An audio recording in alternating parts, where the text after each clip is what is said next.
Bonjour Yasmine, bonjour Farhana et bonjour aux auditeurs. Merci beaucoup d'être là. Alors justement avec vous, un échange autour de l'art et de l'autisme. L'art pour accompagner l'autisme et l'art pour soigner l'autisme et l'art pour faire parler l'autisme. Justement, pourquoi cet assemblage, Iman Chahed? Pourquoi? Parce que il y a une quinzaine d'années, il n'y avait pas grand-chose concernant les enfants autistes. Donc je n'avais rien du tout. Il n'y avait aucune thérapie, donc il ne restait que l'art. Quand vous dites je n'avais rien du tout parce que vous avez été personnellement confronté à l'autisme? Tout à fait, il y a une quinzaine d'années, donc j'ai un garçon, aujourd'hui artiste lui aussi accompli, Pipoy, donc il y a une quinzaine d'années. À l'école, on commençait, donc quand je dis à l'école, puisque en fait il a été déscolarisé par la suite, mais quand il était dans le jardin d'enfants, on me convoquait souvent, et puis on m'a dit, bon voilà madame, il faudrait que vous consultiez, donc on a consulté, et là bien sûr le diagnostic est tombé, il est autiste, mais on ne nous a pas orientés. Donc je n'avais rien du tout. Il restait, comme je vous l'ai dit, cette voix-là, la voix de l'art, parce que étant moi-même artiste, je me suis dit peut-être que ça va lui apporter quelque chose. Et parallèlement, comme je me suis documentée sur Internet, donc sur sur les différentes thérapies, je me suis dit ça va être peut-être plus simple si je me familiarisais avec l'art. Et finalement, ça a porté ses fruits, puisque, comme je vous dis, aujourd'hui, Pipoy, qui est son pseudonyme artistique, est un artiste digital accompli grâce à l'art et grâce à cet environnement artistique dans lequel il a vécu. طيب سيدة إيمان، الحقيقة لأنه من تجربتك اللي يمدك بالكثير من القوة اللي التغلب على الوضع بطبيعة الحال، شيء اللي ما توفرش الكثير من الأمهات في هذه 15 سنة اللي تحدثتي عنها. لكن اليوم مرضى التوحد هناك أصبح الأمر في جمعيات تتكتل مع بعضها، والانفتاح والحديث عن أطفال التوحد باستمرار كبير. وعلى المناحي العالمية، على الصعيد العالمي، الخبراء يشيرون إلى أن للفن قدرة كبيرة على إخراجهم من عزلتهم. هل لمستي أنت من خلالك ومن خلال تجربتك مع طفلك على أنه فعلا غير الفن من يعني العزلة اللي يعيشها طفل التوحد؟ Bien sûr. Bon, je vais quand même continuer en français. Bien sûr. Bien sûr. Moi, en fait, je lui ai proposé donc cet environnement artistique, mais je n'étais sûre de rien. Je n'étais vraiment sûre de rien. Donc j'ai commencé déjà par le familiariser avec, je lui ai présenté donc des peintres. Et il y a autre chose, Internet a été un outil formidable parce que grâce à Internet, j'ai pu quand même lui proposer le monde tout simplement, mais aussi bien sûr le monde de l'art. Donc je lui ai montré des tableaux. Et puis en fait, lui, il s'est imprégné de tout ça. Mais justement, comment parce que beaucoup de parents et les spécialistes le disent aussi, le gros problème avec une personne autiste, c'est capter son attention. Comment vous arriviez à capter son attention, justement? Comment vous arriviez à avoir son regard? Alors, donc, son attention. C'est vrai qu'au départ, moi, je pensais qu'il ne captait rien. Parce que, justement, quand je dis ne captait rien, il y avait tout simplement le regard, mais au sens propre du terme. Le regard, j'avais l'impression qu'il était complètement absent. Mais, comme je me documentais parallèlement donc sur l'autisme, j'avais lu quand même que l'enfant autiste, finalement, il est là. Il ne faut pas se fier au regard parce que, en fait, l'enfant autiste, il n'est pas dans sa bulle. Sa bulle, c'est le monde. En fait, l'enfant autiste ou la personne autiste, parce qu'en fait, il y a aussi des adultes, comme ces enfants deviennent adultes, mais en fait, ils sont dans le monde. Et si je pouvais résumer ou donner une petite définition de l'autisme, c'est juste une hypersensibilité sensorielle. C'est-à-dire qu'ils sont trop dans le monde et puis à un moment donné, ils ont juste envie de se reposer, se retirer parce que justement, ils sont trop dans le monde. Donc, moi, en fait, je continuais. Bon, je me disais, ouais, peut-être qu'il n'a rien capté. Et puis, finalement, euh, tout ce que j'avais lu, ben, c'était ça.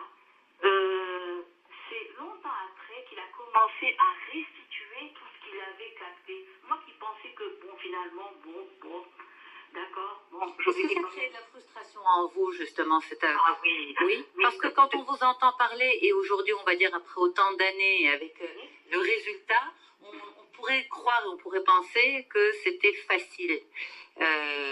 Alors que, justement, les parents le disent, c'est le parcours du combattant. Il y a beaucoup de frustration, madame? Ah ben écoutez, moi je vais vous dire, quand il a été déscolarisé rapidement, hein, à 5 ans, il n'allait plus à l'école. Alors donc c'était, soit je fais une dépression nerveuse, soit je décide de continuer.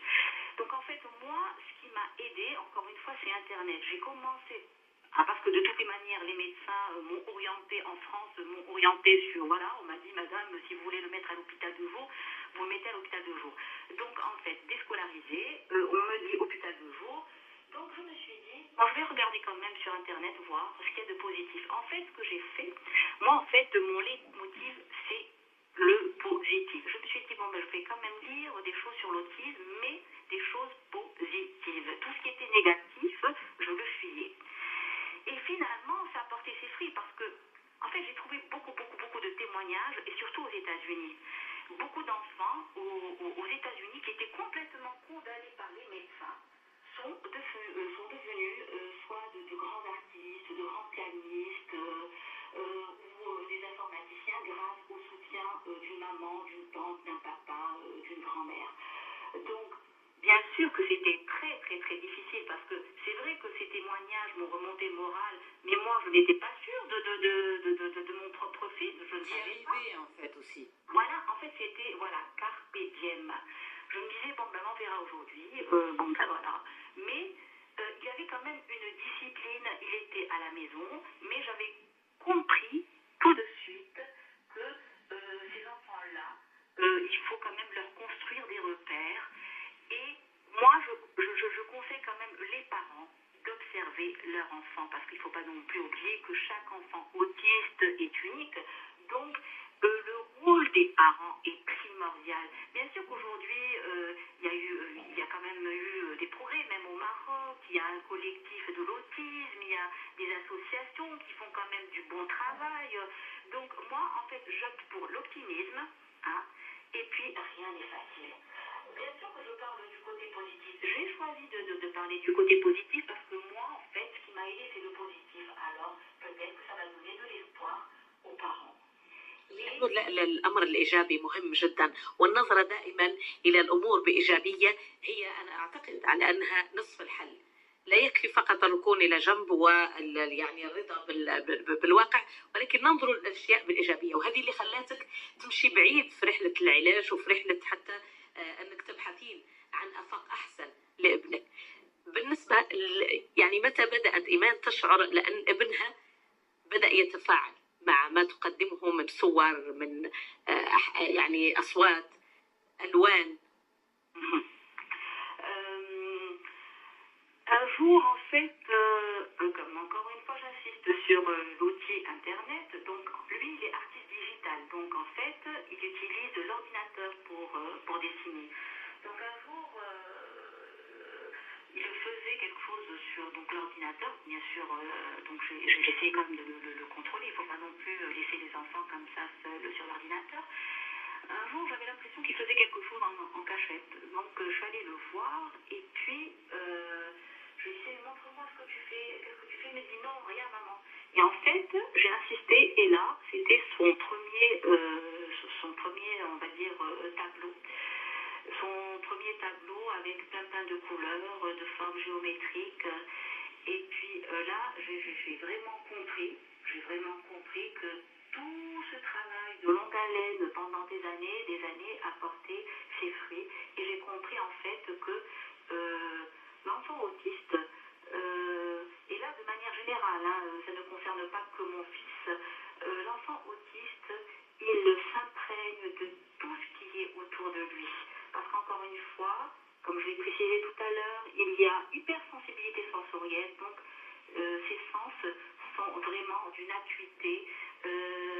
Justement, par rapport à cette hypersensibilité sensorielle qui peut être auditive, en termes de physique aussi, les parents le disent beaucoup, les spécialistes également, des petits sons peuvent exaspérer ces enfants, ces personnes adultes aussi. Une caresse peut être perçue comme très douloureuse. Comment est-ce que l'art vous aide aussi, une forme d'art en particulier peut-être, vous aider aussi à entrer en contact, à canaliser parfois ce genre d'angoisse et les crises aussi? Bah, tout à fait, parce qu'en fait, lui, c'est les couleurs. En fait, le fait de voir les couleurs, ça le calmait, puis ça lui procurait beaucoup de joie. C'est les couleurs. En fait, j'avais même remarqué à un moment, en fait, il me disait, voilà le nom de telle couleur. Donc, il connaissait par cœur tous les noms des couleurs qui sont classifiées sur Internet. Donc j'avais compris que en fait lui, les couleurs, ça l'apaisait totalement. Alors maintenant, ça dépend aussi des moments. Mais quand il est en fait dans son environnement, quand je dis un environnement, c'est-à-dire un environnement calme, il faut aussi respecter le rythme de l'enfant. Il faut respecter parce qu'un enfant autiste, une personne autiste, parce que bon, en fait, encore une fois, il devient un adulte. L'autisme ne s'arrête pas à l'enfance. Exactement. Absolument. Et en fait, il faut respecter son rythme. Et c'est là où c'est difficile par rapport à l'école.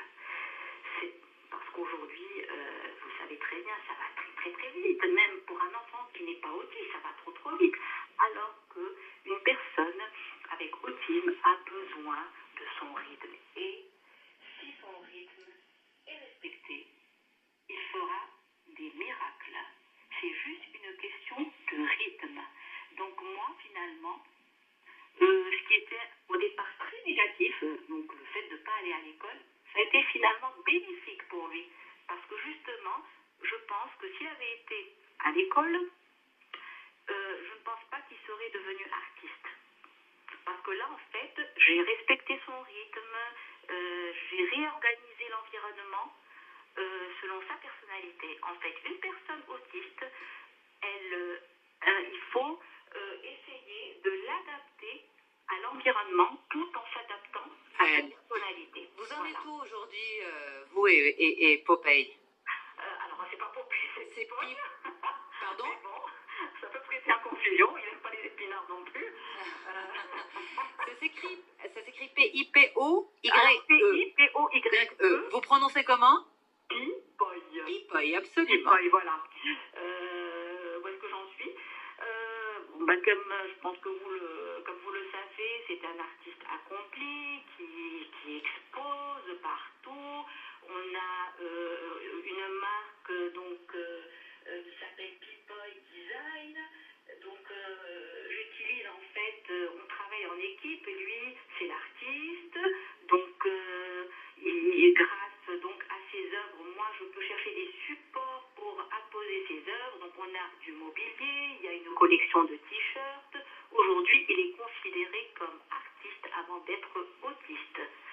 Et vous parlez de lui comme étant artiste?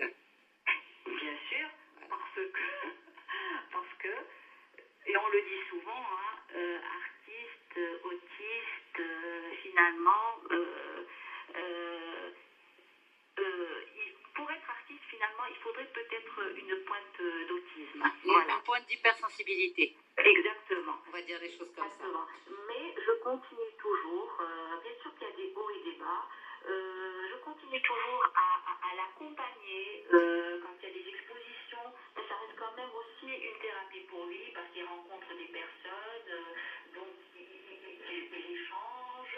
Donc on est toujours dans cette thérapie. Bon, même si j'aime pas le terme de thérapie, mais on est toujours, c'est pas fini. Aujourd'hui il a 19 ans, mais on continue. Donc le seul conseil que je donne aux parents, ne bousculez pas votre enfant et essayez de l'observer, mais vraiment minute par minute, et ça c'est vraiment la tâche des parents. Merci beaucoup, Iman Chahed, pour ce grand moment de partage avec vous, en toute simplicité, en toute transparence, avec beaucoup de générosité. Au plaisir de vous retrouver pour une autre émission.